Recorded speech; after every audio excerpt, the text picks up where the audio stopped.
जो कई वीडियो में अहाँ सबके बतावे वाला छी सप्रसंग व्याख्या करे वाला क्वेश्चन। हम पदखंड के जे छे कुछ क्वेश्चन बता देने रहूँ कि केना पदखंड के लिखल जाय छे। ठीक है, अखन धरि अहाँ सब वो वाला वीडियो नहीं देखलहुँ हैं तो वीडियो के जरूर देखब कि आखिरकार एग्जाम में जे छे सप्रसंग व्याख्या के केना लिखल जाय छे। ठीक है, वो वीडियो के जरूर अहाँ सब देखब, प्ले लिस्ट में छे सप्रसंग व्याख्या मैथिली में। ठीक है, अहाँ सबके लेल बेहद जे छे यूजफुल छे, तैं ओकरा इग्नोर नहीं करब। बहुत छे, अंत समय में एक बेर जरूर ओकरा देखब। आवेदन पत्र के जरूर अहाँ सब पढ़ब और जरूर अहाँ सब पढ़ के जायब और ओकरा एग्जाम में जे पैटर्न बताओल गेल छे वो पैटर्न के फॉलो क के एग्जाम में अहाँ सब जे छे मतलब लिखब। ठीक है, तो चलू सप्रसंग व्याख्या आई गदखंड से हम बता रहल छी अहाँ सबके कि गदखंड वाला क्वेश्चन के केना लिखल जेते। तो सबसे पहले देखियो, ये ज़्यादा लंबा वीडियो तो नहीं है, बहुत छोटा वीडियो हेते और एक वीडियो अहाँ के बहुत कुछ नॉलेज द के जेते। ठीक है, तो तैं वीडियो के स्किप नहीं करब, पूरा देख लिया, अहीं सबके लेल बनाओल जायल रहल छे। पहिल सप्रसंग व्याख्या के अगर बात करी कौन नंबर में, तो देखियो केना लिखल छे कि जेना कोनो अंगक सुख दुख अनुभव समस्त शरीर के होइत छैक, तहिना राष्ट्रक कोनो भागक सुख दुख सहानुभूति समस्त राष्ट्र के होइत छैक। कहबाक प्रयोजन छै कि ई जे लाइन छै ई कोन चैप्टर से लेल गेल छै और हिनकर रचनाकार के छथिन। अगर ई बात अहाँ क्लियर कऽ दै छियै तो 4 नंबर के जे मतलब टोटल 8 नंबर के सब प्रसंग व्याख्या रहे छै, तो जेमे से एकटा क्वेश्चन पर 4 नंबर रहे छै, दूटा बनबे के रहे छै। ठीक छै, तो 4 नंबर के जे रहते तो जेमे से अहाँ के इंट्रोडक्शन अगर अहाँ लिख दै छियै, मतलब कह सकै छी इंट्रोडक्शन कोन चैप्टर से लेल गेल छै और के लिखने छथिन, तो ओइसे अहाँ के 2 नंबर मिलत और 2 नंबर व्याख्या करला पर मिलत। ठीक छै, तो देखियो लिखल छै कि प्रस्तुत गद्यांश कुमार गंगानंद सिंह लिखित निबंध राष्ट्रीय एकता महत्व शीर्षक निबंध से लेल गेल अछि। कहबाक प्रयोजन छै कि प्रस्तुत जे गद्यांश छथि ओ जे छै कुमार गंगानंद सिंह द्वारा जे लिखित निबंध छै राष्ट्रीय एकता महत्व से लेल गेल छै। बुझ गेलिए। अगर ई बात अहाँ क्लियर कऽ दै छियै बौआयो तो सच पूछू तो अहाँ के 2 नंबर अहाँ के क्लियर भऽ रहल अछि। एही गद्यांशक माध्यम में कहलन अछि जे जाहि तरह शरीरक कोनो अंगक सुख दुख अनुभव समस्त शरीर के होइ छैक, ठीक ताही तरहक राष्ट्रक कोनो भागक सुख दुखक अनुभव समस्त राष्ट्र के होइत अछि। बुझलिए।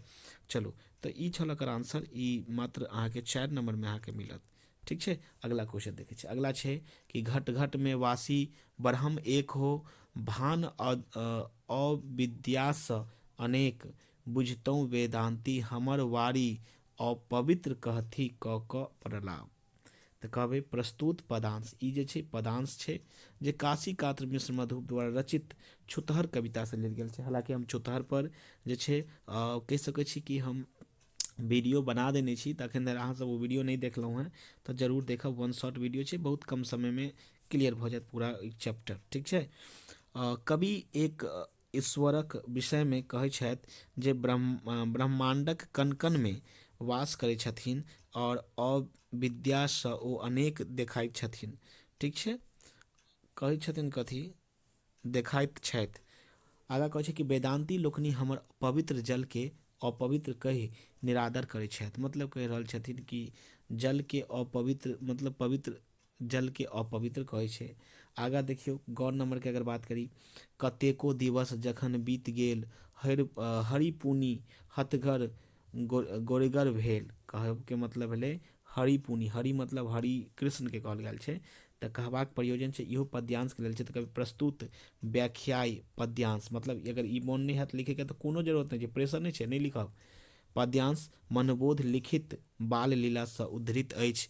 प्रस्तुत उद्धरण में कृष्ण जन्म के पश्चात हुनक शरीरक विकासक वर्णन कवि बाल लीला में केने अछि। तो पहला बात कि कोन चैप्टर से लेल गेल छै और के लिखने छथिन, तो पहिल याद रखब अहाँ सब ई लेल गेल छै कतऽ से, तो ई लेल गेल छै अहाँ के बाल लीला से और जिनका रचनाकार छथि के, तो याद रखब जिनका रचनाकार छथि मनबोध। बुझ गेलिए। श्री कृष्ण किछु दिनक पश्चात हाथ पैर चलबऽ लगला और प्रत्येक स्थान पर बाल सुलभ चप्पलता से ओ भ्रमण करैत छलाह। यशोदाक नजरिए बचा कऽ ओ आंगन में बहरा जाइत छल। मतलब यशोदा के नजर बचा कऽ ओ आंगन में बहराइत छल। बुझ गेलिए। आगा देखियो घ नंबर के अगर बात करी तो व्यक्तिक उन्नति से समुदायक उन्नति भ सकैत अछि। उद्योगति अधोगति करैत यथार्थः अधोगति भऽ जायत, तैं अधोगति के दबा ऊर्ध्व गति दिस दृष्टि राखू। मतलब ई घ नंबर के जे छै एकरा सबसे पहला बात कि के लिखने छथि और कतऽ से लेल गेल छै एहि के बारे में वर्णन करब। तो सबसे पहले कहबै कि प्रस्तुत संदर्भ, एकरा मिटा दियौ ने, ओते जरूरत नहीं छै। प्रस्तुत कहि सकै छियै प्रस्तुत पद या संदर्भ, चलू ठीक छै पद लिख लियौ, या पद नहीं लिखब तो संदर्भ रह दियौ। प्रस्तुत संदर्भ गंगानाथ झाक लेख अधोगति निबंध सँ लेल गेल अछि।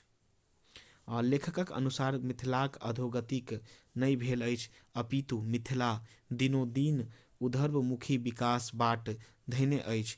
व्यक्तित्व उन्नति सँ सामुदायिक उन्नति भऽ सकैत अछि और मिथिलाक हर व्यक्ति विकासक प्रयास करल गेल अछि। वस्तुतः अधोगतिक करैत मनुख अधोगति पाबि जाइत अछि, ताहि सँ ऊर्ध्व गति सँ विकासक बात कयल जाय।